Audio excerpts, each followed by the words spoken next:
Naalala nyo ba yung ibon na bumangga dyan, oh? Dyan. Dyan sa net. Nandito na po siya ngayon. Malakas na. Ayan, oh, at mabait. Maamo na. Ayan siya, oh. Ayan. Oh, maamo na siya, oh. Ito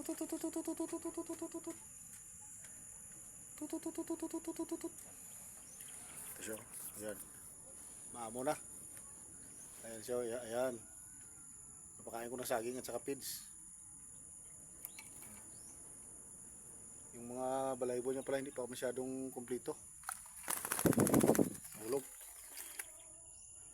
Ito na siya. Yung sumabit doon sa mainit. Pakawalan ko din ito pag makumpleto na yung balaybo niya kasi yung mga pakpak niya hindi pa kumpleto. Baka makain lang ng pusa.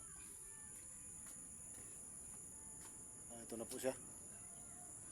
Yan, napakaganda niya na tingnan. Kasi pinasok ko yan sa incubator para matuyo yung mga basang balahibo niya dati. Yan, gumanda na siya. Nilagay ko na lang dito. Maamo na po ito, mabait na. Ayan, oh.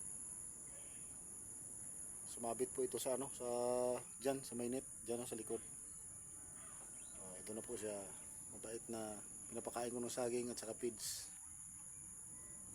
Yan, tinalian ko muna yung paa niya para kumpleto yung balahibo niya. Pakawalan ko din ito.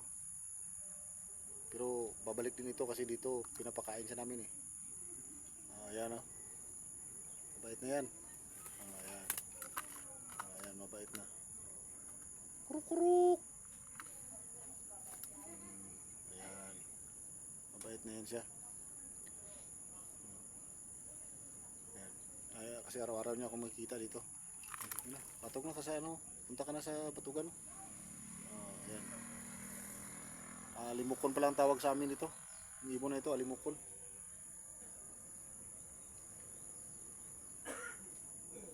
Ayan, mabait na.